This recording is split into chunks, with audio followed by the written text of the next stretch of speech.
Hi, everybody.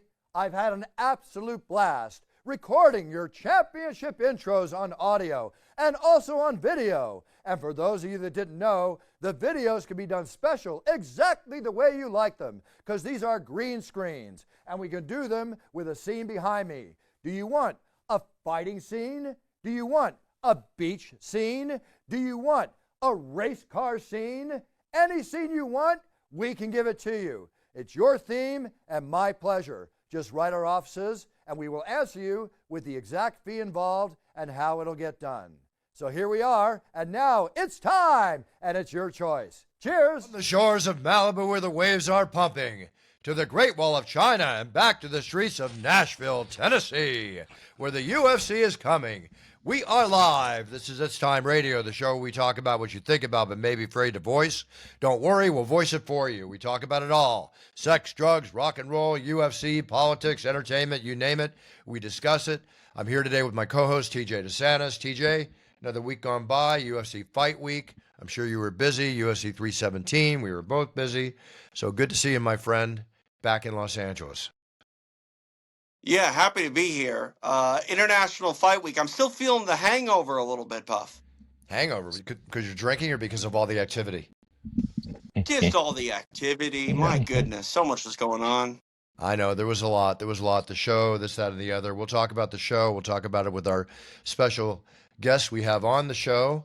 And we'll go into that a little bit right off the bat. But first off, let me just introduce a man, a legend, a true warrior of the UFC, true warrior of pride, true warrior of MMA, true warrior of wrestling, true warrior of many different things, and now a true warrior of a true movie. Real quick, Buff. I can't believe you interrupted me. I don't mean to interrupt you. I'm sorry. I just want you to say this. I want you to say this because he owns the best nickname in all of combat sports.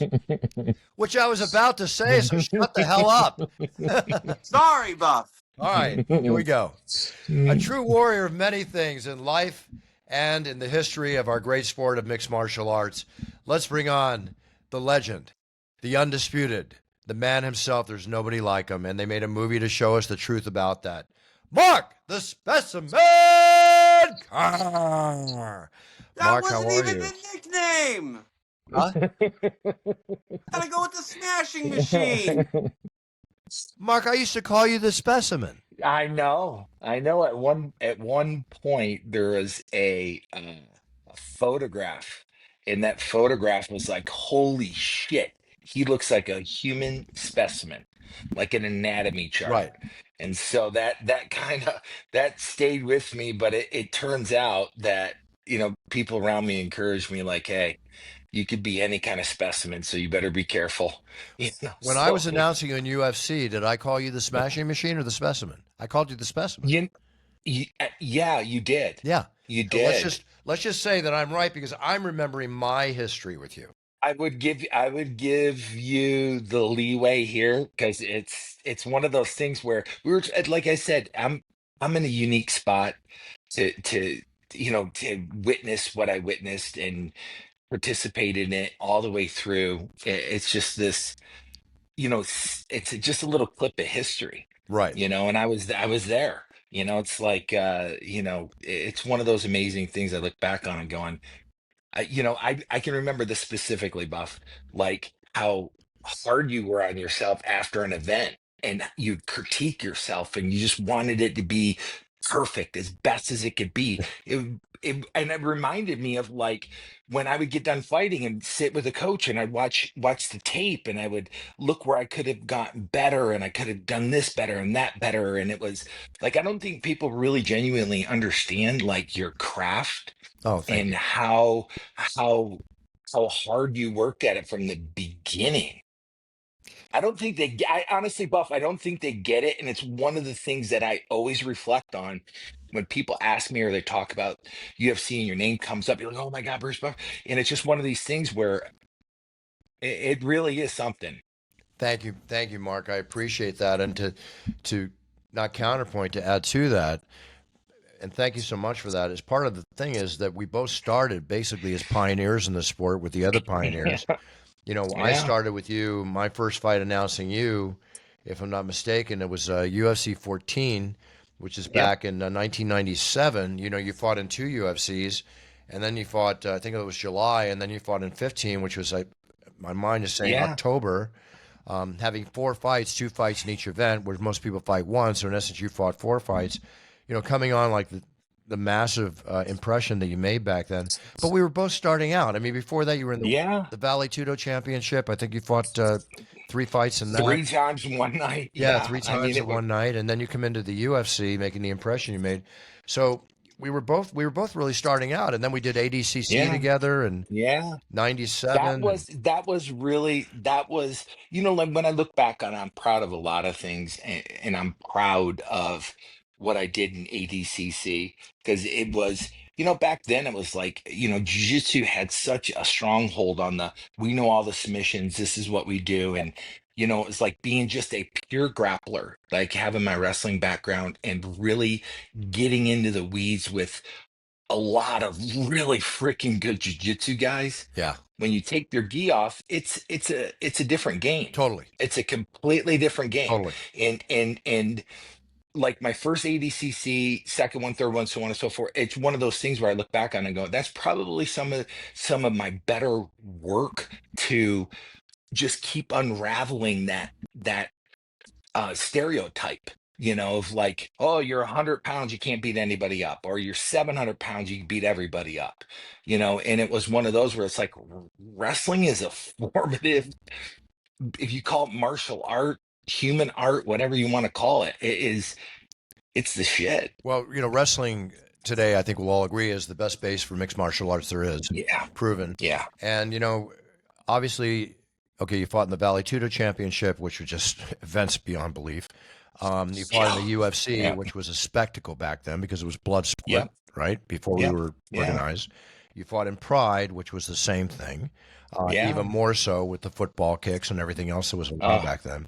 But for people listening, when we say ADCC, we're talking about the Abu Dhabi Submission Wrestling Championships, which Yeah. Jake Tanoon put on. Yeah. Who eventually became minority owner in the UFC. And when I think back to, I think it was 97 or whenever. 98, I believe, was my first one. 97 was the first year.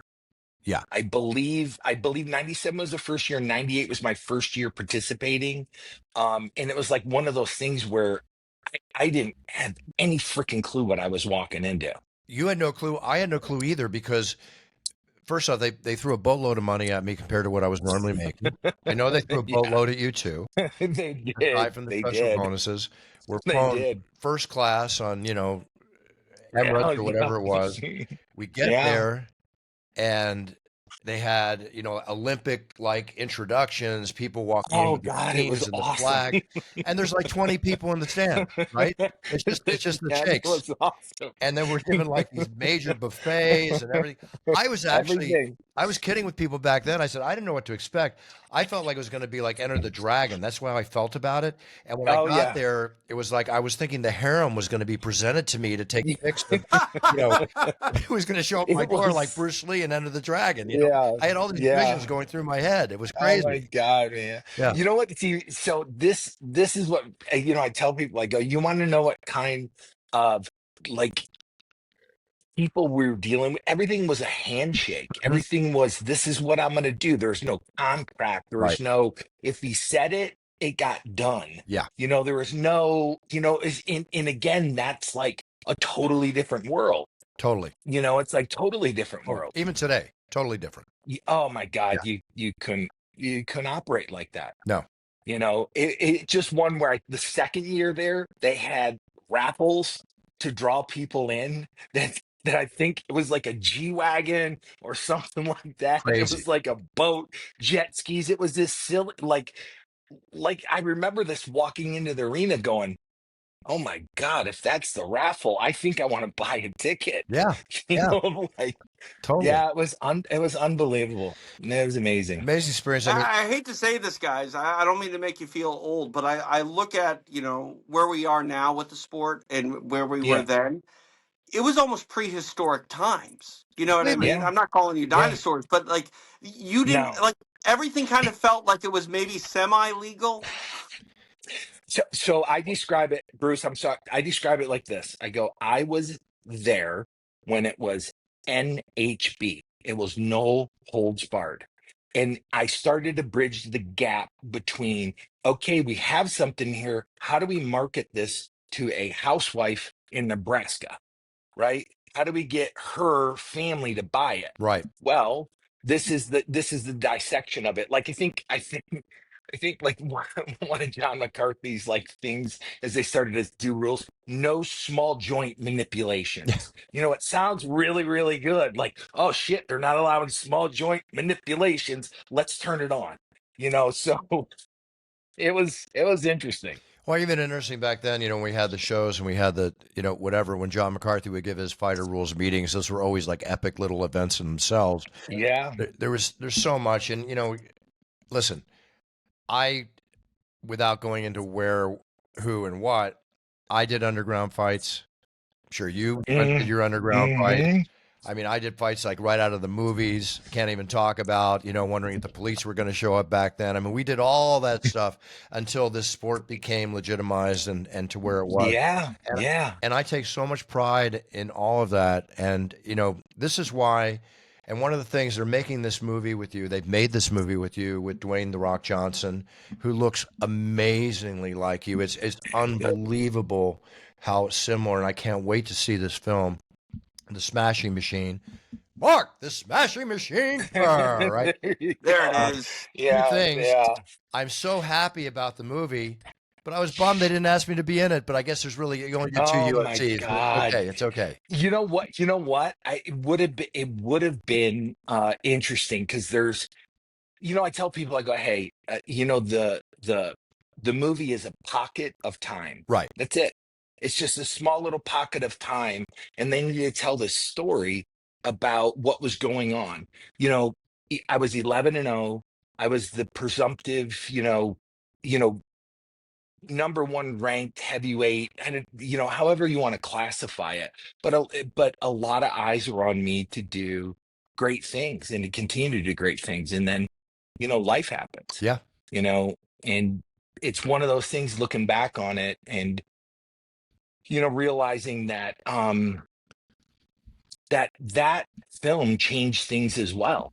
Because there was no reality TV, there's no YouTube, there's no Instagram, there's no any of that. And for that to be put on HBO, back then, HBO was like, they were like God. If you're a comic and you got a special on HBO, forget it. Oh, exactly. You were, oh my God, you were that's validation beyond validation, right? Right. And so for the documentary to be put on HBO back then, it crossed a lot of demographics that the UFC had never reached. It was a fascinating documentary. No question. Oh, they did such a good job at that. But the documentary I want to share a story real quick, Buff, if you don't mind, about that please. documentary. I was a hardcore mixed martial arts fan. I had satellite TV just so I could buy Pride and in Yeah. the UFC, but I couldn't afford HBO. And I heard so many good things about the Smashing Machine. I bought the documentary on a VHS tape off of Oh my eBay God. Oh for my God. $15, and Wow. eBay sent me a notification that said I would not be getting the VHS because it was a bootleg. It wasn't authorized. And luckily enough, I got in touch with the guy that was selling it on the underground forum, and he still sent it to me. And that's what I had to do to see your film back in Oh my 2003. God. Wow. Wow. That's the first time I've ever heard anything like that, which is awesome. Well, I mean, how did that come about, Mark? How did you get approached to be the subject of a documentary like that? So, Bruce, you had a question? No, because I wanted to go into the movie, but I think it's important, and I had it down here. I wanted to talk about the documentary because people have to realize the impact that you had on sports and our grand sport back then, which was so archaic and so, just a spectacle. Yeah. That you had one of the first big documentaries on HBO, which now many years later, now they've made a movie about your life. This is the impact you had. And people have to realize that. I'm so happy because the eyeballs that are going to see Mark Kerr that aren't aware of Mark Kerr because they're a younger generation coming up as much as we are because we were the generation back then. Right. You know what, Bruce? So, TJ, to kind of get into, so at Syracuse University, where I went to school, I wrestled with a guy named John Greenhall, and John had approached me. Um, Prior to the World Champion fight in 1999, said, "Hey, listen, we want to film." And at that point, this is my narrative, right? When somebody has approached me and says, "Hey, we want to do a documentary," they show up with a Best Buy little JVC, camera, and they're holding it up with the eyepiece, and they're okay, and that's what had happened prior to John. So he's like, "Hey, we want to go to Japan," and I'm like, "Okay." They get they get to Japan and there's seven people. There's, somebody holding a boom mic. There's two, at the time, probably $15,000 Sony digital cameras, state of the art. And I'm like, oh shit, you are making a film. And once they got stuff filmed, and they would go do their dailies, they were like, oh shit, we're on to something. And then, obviously the wheels fell off, and everything's kind of historical from the point going forward, but just by happenstance. And I still had, at the end of the day, I still had veto. I still had a right to say, hey, this, I'm not in line with this. It ain't going public, so a lot of trust in there. Back in the documentary. Yes. Yeah. Well, Yeah. back in the documentary that was then. Now we have the movie today, and the struggles and the things you've been through. Give us a basic overview of the movie. Did they go deep into that? They do, because it's a big, part of what, even talking to the UFC and saying, hey, listen, they want to emphasize part of redemption, Mm-hmm. right? In that no matter how many times you freaking face plant, you still get up and dust yourself off and get back after it. Like Rocky It's not said. the end of the world. Yep. Yeah. I mean, it's just not the end of the world. No matter, really what they were saying to me is they go, a lot of people go down that road of addiction and they never come back. Especially now with the shit that's out there now. I mean, my God, man, I can name six of my friends that have died. So it's no joke. So the film goes into um what was going on at the time with me with opiate addiction, and what I did. um I tell people, I go, there's no internet. There's no internet as we know it today. There's no like getting on it and looking at all this different stuff. So I mean, a lot of it was like, what the fuck is going on with me? Right. I didn't know what opiate withdrawal was. I didn't know that you get sick. I didn't know, there's so many things, Bruce, that the film brings to light, but it brings also what the documentary did is just the humanity and the human condition. The human condition, humanity, and Mark. For me and you, and all the times we spent together, I never quite discussed this with you since you mentioned what you said, but I saw you go through some of that. Yeah, And the one time I remember, we were flying back from Abu Dhabi, and you were having a hard time in the airport. yeah, Yeah, and just it yeah. really occurred to me then when I think back. They say that opiate addiction, painkiller addiction, is probably the hardest addiction to overcome. And It's difficult now. you've gone through it. Is that monkey on your back that have you faced weakness, or are you completely over it, or does it still come at you? Like I always look at, the verbiage is it's a daily reprieve, Right. right? Every day I get up and I can make a choice. It's not really a choice, but I make decisions in my life that point me in the direction where I'm gonna have a day where I'm gonna be sober from all things, Mhm. right? And so it's just a daily reprieve, because the reality of where you get to with addiction is you get to where it takes your sanity away, Yeah. and people look at it like, oh, I can't believe he's doing that again. That's the insanity of the disease of addiction, Right. is that you continue to do this pattern of behavior, which is so self-destructive and harming, and you just continue in it until you don't. And so, every day I get a little bit of a reprieve, and that's good. It's been this process, and I'm still going through it. There's good days and there's bad days, but you know what I know now is that none of that shit is a solution to anything going on in my life. Zero. It's not going to make my life 1 second better at all. So it's just one of those where it's like, you know, I'm okay. Yeah. I guess it's what you got to tell yourself, but, and you say that so eloquently, and it is such a challenge and such a heroic path to walk, to battle this, constantly, and to Hmm. think that this is something you're going to have to battle for the rest of your life. But it's a daily battle, as you said. Yeah. It's a one Yeah. day at a time thing. So I commend you, Mark, because most people that go into, I think one of the stats is most people that go into like recovery Yeah. or Yeah. rehab or the AA meetings, this, that, and the other, that only 10% overcome it. The rest go back and they Yeah. keep fighting. Re-addiction or whatever the term is, Yeah. Yeah. back and Yeah. But forth. It's it tough. seems difficult, though, Mark, and I think you can speak to this. Is like we have a medical system that just points us to pain Yeah. medication all the time. You have an ailment, oh, take this pill, and Hmm. it's become such modern medicine, I guess, if you will, to Well, kind of steer people down the road. they treat the symptom, not the cause, Yeah. right? Like I know that the reason why I have long-term sobriety is getting into the deeper issues with me. It's like you hear somebody go like, "Oh my God, he picks the same girl all the time," type of girl and da da da da. Well, it's a pattern of behavior, and that usually goes back to family of origin. And people would say, "How'd you grow up?" My parents did the best job they could. I would never ever hold them accountable for anything other than that. But every family has a dysfunction of some sort or another, Oh and yeah. things early on, I look back and I go, oh shit, that started that pattern of behavior and this feeling of like, I'm not enough. I'm not enough. It doesn't matter what I do. I'm never going to be enough. And it's this persistence of that in the back of my head, moving me forward. It's like then I reach the pinnacle of where I think I should be enough, and it's not fulfilling me. I'm not feeling I'm enough again.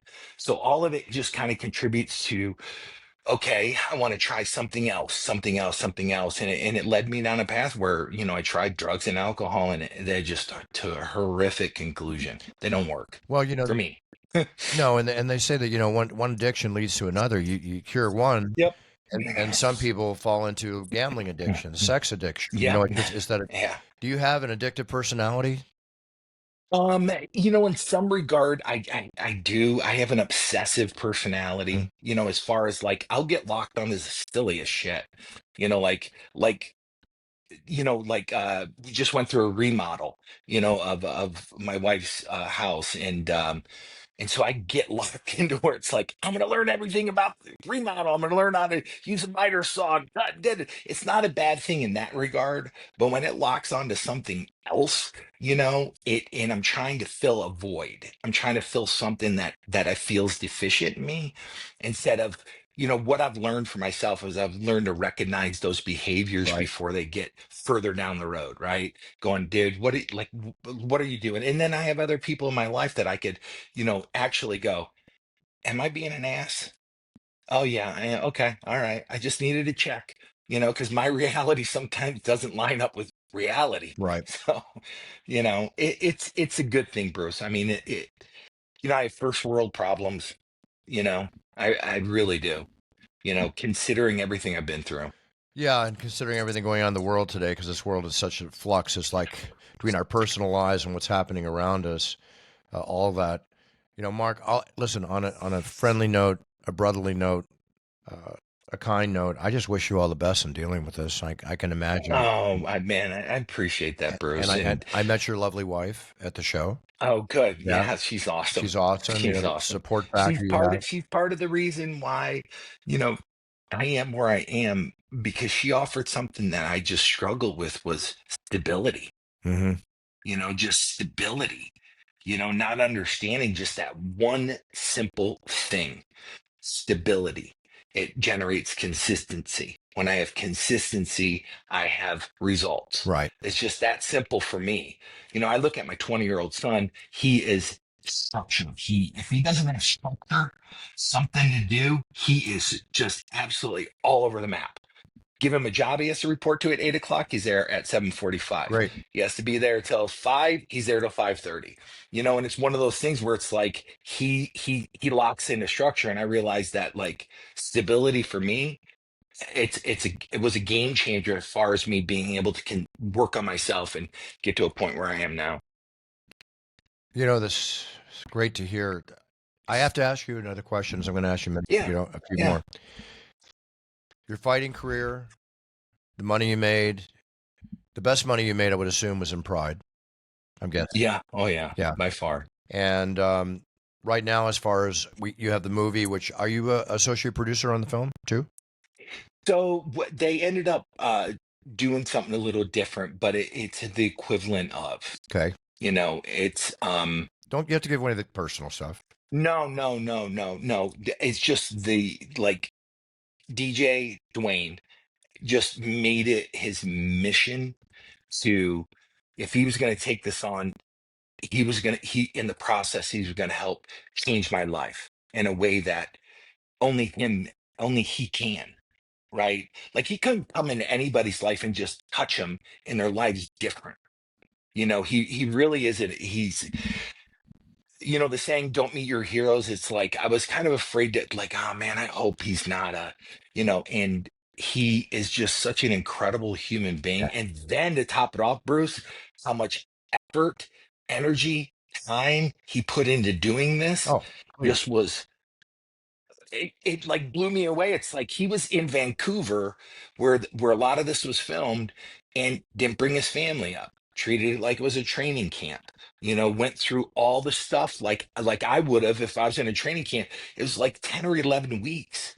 And they gave him long weekends that he can go see his family, but in Right. those time frames, he was in training camp. Right. I'm like, especially his stature and what he is and what he represents. He didn't have to do this. No, not at all. Not at all. Not at all. Not at all. Were you like on set? Or you're not? Obviously, he's you throughout the film. You're not in the film. Yeah. It was a little. Well, they So mixed. They what have to was make some fighting footage with you and They do. So what they end up doing, which was brilliant, they bring me up when production has got almost my whole entire life reassembled from 25 years ago, right. which was just, so it's like my clothes that I wore, stuff I had in my house, furniture. They actually built 4 rooms of my house in the studio, like hard built, like they were building a house. Wow. And incredible, because they said normally they just do walls on wheels, Yeah. and they just wheel them in and out. Exactly. And they built hard 4 rooms of my house, decorated everything. It just was like, holy shit. And then they had, from rings, jewelry, necklace. They recreated a Seiko watch that I had. They did shoes, they did and then obviously when they got the prosthetics on, the cauliflower ear, Yeah. everything, it just was like, first time I saw Dwayne, all I could do is lob at him was F-bombs. That's it. I'm like, oh my god, dude, fuck you. Like, fuck, like, what are you, like, fuck off. Like, seriously, dog. Because it was one, because I couldn't say anything else. Well, from one tough It was one tough man to another, meaning Dwayne, you respect his fighting ability and the fact he is a tough nut. oh my god, man, he is. Yeah. We had fight week. So they had me up for production, then I flew home. They started to film and do what they're going to do, and then I came back up with their stunt team, and we had fight week where, I gave them my perspective, and trying to, they understood, they completely understand and understood who they're marketing the film to, and they could not be inauthentic, because the people that watch the UFC, they're educated. They understand what's going on. You can't sell them bullshit and then buy it. So I go, okay, so some of the techniques, are going to be individualized, but here's the building blocks you need for this, and this. If you can get these things down, you can build whatever the hell you want after it, but it needs to be authentic from here. And so it was a lot of work put into giving the stunt team an opportunity to develop this whole entire concept of how to get DJ in these positions where it didn't have to use a stunt double. Right. That was a whole goal of like, we want to minimize all of that. We want to do no CGI. We want to do as much, because that's the way Benny wanted it filmed, and every effort was made to make it as authentic as possible. That's awesome. Where are they going to premiere the film? So that's still pretty close to the vest. Man, they still haven't. They Don't still haven't release even anything. told. No. I'm like, son of a, because I'm telling them, I'm going. I'm treating this like I'm at a fight, right? Where Yeah. they just hand me my itinerary and they knock on the door, Mr. Kerr, it's time to go, and you just go. So I'm treating this whole thing like they got the itinerary. When I'm ready to go, they'll call me. Hey, one thing I know And, about and movie, yeah, you might hear it the week before. That's just the way I know. films, it's the way films work. I've had enough experience in that. Look, it's a $40 million production. It's got Dwayne "The Rock" Yeah. Johnson in it. He's got the Midas touch that just is forever. His films do phenomenal box office. This is going to be fantastic for the future of your career, the past of your career. But the film itself, it's almost a guaranteed success. I don't know anybody in the MMA world that I talk to that does not want to go see it. Oh Yeah, yeah. so I mean, Yeah. I'm frothing at the mouth to go see it to see how they do all this. I think it's going to be incredible. Let me ask you a Yeah. question, Mark. I'm big on role models. Okay, I'm big on being the best we can be in ourselves because of the young people watching and the impressionist Sure. Oh my thing God. Yeah. and the decaying morality of society in which we live today, and the lack of role models in professional sports to a large Hmm. extent. How do you feel when a fine smashing machine fighter in his own right, such as Taporia last week, Oh does an God. amazing performance, taking out, an awesome UFC octagon warrior in Charles Oliveira, and then gets up and makes post-fight comments using the F-bombs like crazy and say he wants to put his balls on his head and calling him an effing Mm-mm. PUSSY and all that. And, I know we've dealt with the Conor McGregor area and other areas, and people say, oh, well, that sells tickets, that sells this. How do Mm-mm. you feel about that, Mark? Uh, Man, I never talked shit. Back then it wasn't as we didn't have the platforms to do it. Yeah. And to think that your mouth is going to speak louder than your actions in Mhm. the octagon is just the ridiculous part of it. Like, he could have not said one thing afterward, and he would probably gain another 100,000 followers. Oh, he could have shot. You know? Actually, Oh, saying what he said can actually kill a couple of prospective absolutely. sponsors and big money deals. 100%. Yeah. 100%. Because it's just one of those things where it's like, you know, I never got to that point where I had that much disdain or disrespect for somebody that I was getting in the ring with, Uh huh. that I would go, I want to, yeah, it's just one where there's a certain level I always try to carry myself. And I said this in a couple interviews. I said, you know what? I was trying to be something that I thought didn't exist at the time, and it was called a professional. Right. Like, I was trying to be a professional fighter, because at that point, everyone didn't know what we were. They go, oh, he's a bar brawler. He's a this guy. He's just a kung fu guy. Or no, no, no, no. I wanted to be a professional fighter. So Exactly. I always tried to carry myself as a professional fighter. Right. Like, you can look at some of the press conferences, everybody's in sweatsuit. I'm in a fucking, $1,000 suit, Always. Yeah. you know, Yeah. because it's just one of those things where it's like, that is what I wanted to be. I wanted to be a professional. And, when I asked for X amount for a fight, they go, hey, we got to consider it because he's a professional. Right. Right. It works both ways. People like both avenues. Call us old school, call us Yeah. flat school, call us whatever.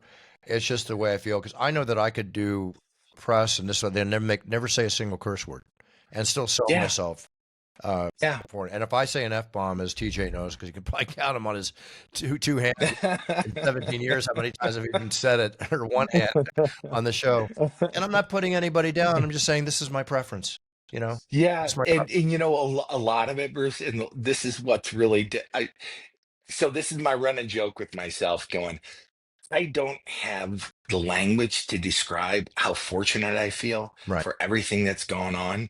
So the F bomb has become my catch-all of like a feeling of like, how do you describe that? Oh my God, that was Yeah. unbelievable. You know, because I just don't have any other adjectives. I don't have any other adverbs. I don't have, it's just like I'm running out of, because it's just one of those where I'm like, I don't have the language because it's so over the top of everything that's happened in the last couple of years. It's amazing. Yeah, it's amazing. You know, and a couple other notes in our sport. I want to send my prayers and best wishes out to Ben Askren. Have you heard about Ben? No, Ben, no, no. he's now facing a double lung transplant due to the Whoa, whoa, whoa, whoa. was it pneumonia Wow. he had, TJ? It started with like a staph infection, Staph and it infection. just got Oh out of my control. Yeah. God. Now a double lung transplant, and I want to give a little praise to Jake Paul, who's stepping up, and from what I understand, to whatever level is contributing to help him with this, because obviously the medical bills must be outstanding. Oh my God. They gotta be just Yeah. ridiculous. Yeah, and here's a man that was, fighting for pride and everything else in the UFC, and Yeah. went on to have the boxing match and everything else he's done. But I don't, I wouldn't love to see this in anybody. No. Gosh, man, that's a prayer and a thought that goes out to him. Yeah, and on another, and definitely so. Yeah, people think about. Oh, sorry about people think about staph infection and ringworm and things like that just being something that No, is so bad. a skin condition, but it's so bad, especially with the medical resistant stuff, the MRSA. It's something that plagues all combat sport athletes. But when it gets to this level, it's a real rude awakening. Yeah, no, So I got my first fights. Second guy I fought knocked his three front teeth out, inoculated my hand, my right hand with strep bacteria. Didn't have a mouthpiece in. I didn't have gloves on, and when I got literally walking through the lobby with my hands up the next day because all my knuckles had popped, doctor stops me. American doctor stops me, says, "What happened?" Looks at it. They had put two sutures in it, which trapped the bacteria in it, and it started to streak red down my arm. The doctor sees this. He's like, I'm going to go right now to the pharmacy. I'm going to get you on a spectrum of antibiotic. When you get back to the States, go straight to the hospital. No questions asked. Now I'm scared to death. Get back to the States. Now I'm starting to get sick. Get to the hospital. Doctor's like, hey, we need you a hand surgeon. Sends me to a hand surgeon. Hand surgeon goes, when's the last time you ate? I'm like, I don't know, like at noon. And he goes, all right, we can have you on the operating table at 7. And like what does I'm that like, mean? time out, bro. Yeah, I'm like, time out. No internet to search. No, I'm like on my flip phone calling a friend of mine, like, and he's like, dude, you gotta go. So in the hospital 7 days, um, IV antibiotics for the next 6 months. yeah. I have a fucking nurse. I have a nurse come out to my house and drip in.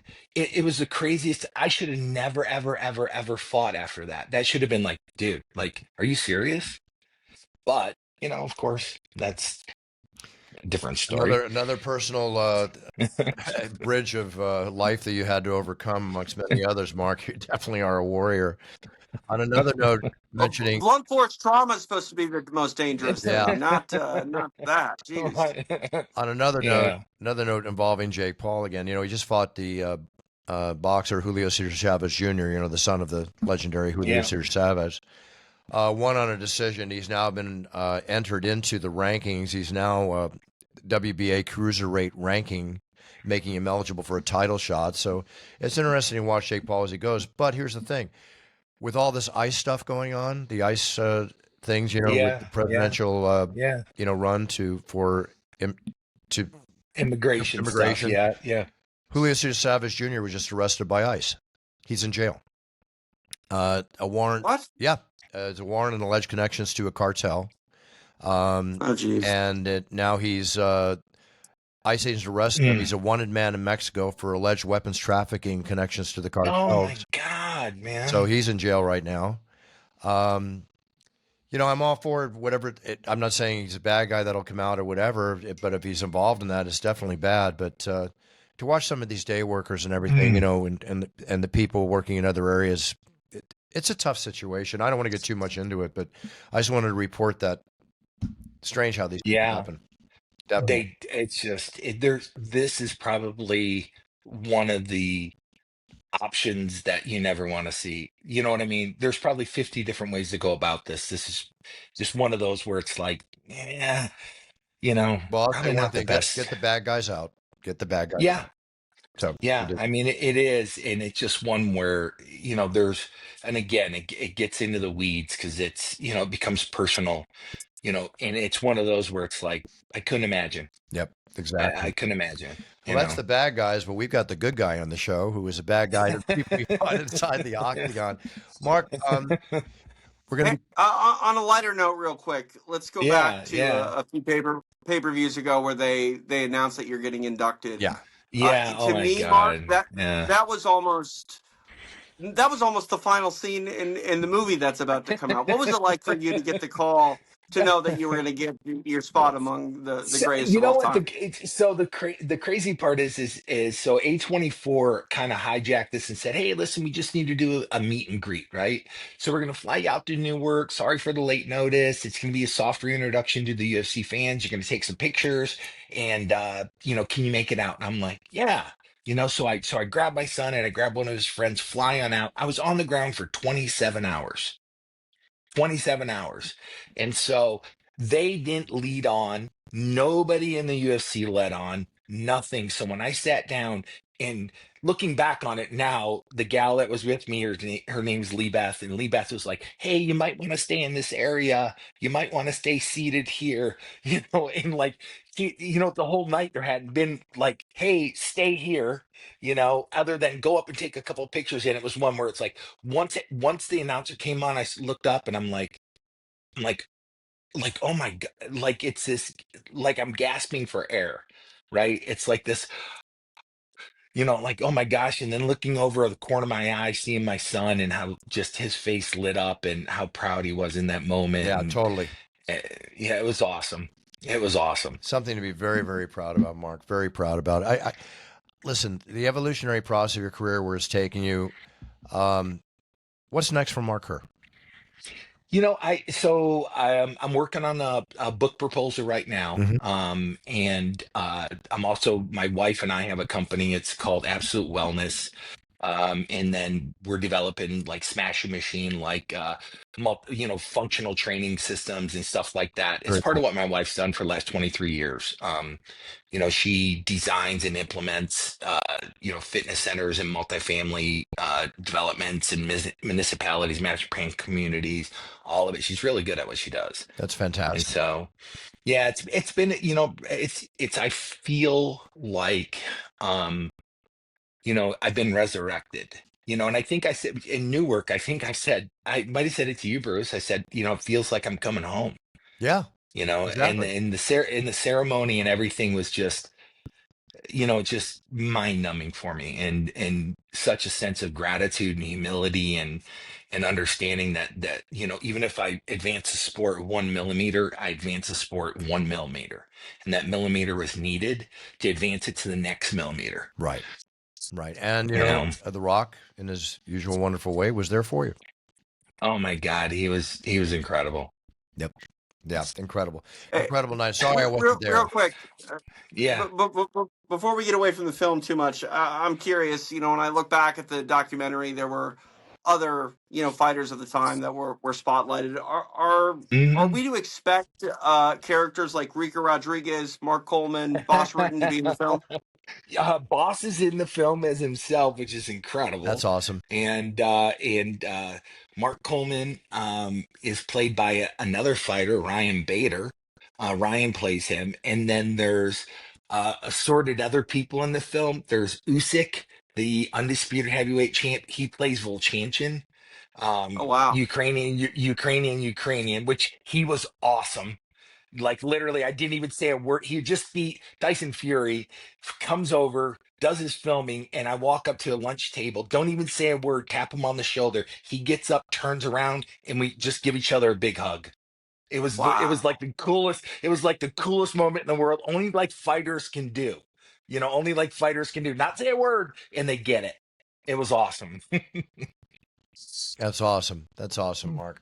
I just talking to you just brings back so many memories of so many different things. I want to thank you for the pleasurable memories I'm having during this interview and beyond, and things I'll think about later on today and on going forward. You're an incredible person, and you're a role model in yourself with even with everything you've been through, the factors you've overcome, and that will show the way for other people to overcome those trials and tribulations themselves. And for that, you're to be commended. Yeah, I hope there's a place for you in this sport as an ambassador, Mark. Like, I know the film's coming out, Oh and man. or what have you done lately? But it's good to have you in this space, and I hope, like Buffer was saying, with role models, I hope you can inspire and maybe help some of the athletes of today better understand, what their role as professional athletes are. Yeah, you know what? It's one of those things where I take it seriously because it's just one where, it's important. And like Bruce, you were saying, there aren't a ton of role No, models, male no, role models out there. no. And boys forget what it's like to become a man, Yeah, to become a young man and a man. And they forget that, and so I would like the opportunity to it's part of why I think all this has happened, is to put me in a position to where I can have, words of caution and cautionary tales and, to help young men. And I know what that struggle feels like. yep, you do. So I feel incredibly just blessed, that I get to reminisce with Bruce, meet TJ, go to the Hall of Fame, have DJ give my induction speech, Emily Blunt there. I mean, it's like the list goes on and on. It's like, come on, this is why I'm dropping F-bombs, Bruce, because I can't describe it. So I feel like it is a story that people gravitate to because of like the human condition you keep talking, I mean, that's, all of us have our own struggles to go through. We all have them. I mean, Yeah. Yeah. as the saying goes, nobody's perfect, and we all go through our things, and not one person's problems more than another. But we all have to deal with the problems Yeah. that we have, and even though some are much, much worse than others, the bottom line is, like always in the show, to be a role model to your sphere of influence, and just be the best we can be Yeah. for Yep. everybody around us. But Mark, I want to thank you. I can sit here and talk to you for another couple Oh hours. my God, Bruce. I appreciate it. TJ, thanks for having me on. And We'll have you on again after we'll the have movie gets released, and we'll talk about yeah, the yeah, after that effect. would be amazing, Yeah, Bruce. let's That do would be that. amazing. Let's do You that. know, Definitely. and again, it's like, I've said this before, man. I admire what you've done Thank you. for you. Like seriously, Bruce. It's just one because you become a voice of an industry. Oh, thank you. Thank you, Mark. Thank you. Thank you very Right. much. So I just wanted to leave you with that, and I just whenever you need me, I'll be on. I'm always in your corner, Mark. I'm right here. You got the I number. appreciate that, Bruce. You know I do. I You know. know I do. I know Thank you, you do. guys. It's all good. Thank you so much, Mark. My best to All you and right. your family. Um, Yeah. and please hang on with us. TJ, anything to say? No, man. I mean, it's just an inspirational story. As a hardcore MMA fan, I get nervous when these sort of projects come up because you were talking about this audience of MMA fans. Very hard to please, Mark, and the way that you've outlined what Dwayne has done with this film, I just can't wait to see it and see you. Kind of do some post interviews as well to sort of have it be presented to the world and kind of understand what it feels like to live with these memories that are now iconic and infinite, Historical. if you will, in film. Yeah. Yeah. Excellent, man. So yeah, we'll rally back, man. I'd love to come back on. So I appreciate both of No, you. it's there. It's going to happen. Don't even worry about it. It's going to happen. Okay, done. Hi, everybody. I've had an absolute blast recording your championship intros on audio and also on video. And for those of you that didn't know, the videos can be done special exactly the way you like them because these are green screens and we can do them with a scene behind me. Do you want a fighting scene? Do you want a beach scene? Do you want a race car scene? Any scene you want, we can give it to you. It's your theme and my pleasure. Just write our offices and we will answer you with the exact fee involved and how it'll get done. So here we are, and now it's time, and it's your choice. Cheers! It was great having Mark Kerr on. It was great hearing about just him talk about where he is today, as you know, is where he was before and where the future holds for him. And I just wish him all the best. Definitely, as I said before, even with all the trials and tribulations, a role model to be looked at and to learn from. And I'm sure you agree with that, TJ. 100%. I mean, when they announced that he was going into the Hall of Fame, you see all the highlight packages, and you're like, what is Mark Kerr up to? Is he well? Is he in attendance? And to see him, Buff, he looks amazing. Everything he's been through, he looks like he could get in there and mix it up with a light heavyweight today. Is eloquent as ever and talking. The gentle giant. He is truly example of a gentle giant. So Yeah. I wish him all the best. Can't wait to have him on the show. I want to see after the movie gets released and a couple months later, all the fanfare afterwards, and then we'll talk about it more so. So, great guest for the show. I wish we had another hour. Could talk more and more and more. I mean, we got to do it again. I mean, he said he'd come on. We got to hold him to that. And yeah, I have a list of like 25 different questions I didn't get through. So let's do it again. Save him. We'll do it again. All right, I got to run too. I want to wish everybody a very happy 4th of July, a safe 4th of July. Enjoy your family, your friends, your barbecues, all that goes with it. After today's show, I truly mean that when you set your goals, please write them down. And when you step on that yellow brick path to your future, be the best you can be, as was witnessed by our guest that we had this on our show today. Be a role model to your sphere of influence. Always be positive. Positive energy out there to everybody. Safety out to everybody. And big cheers and no fears forever. TJ, thank you so much. Buffer out. Happy 4th.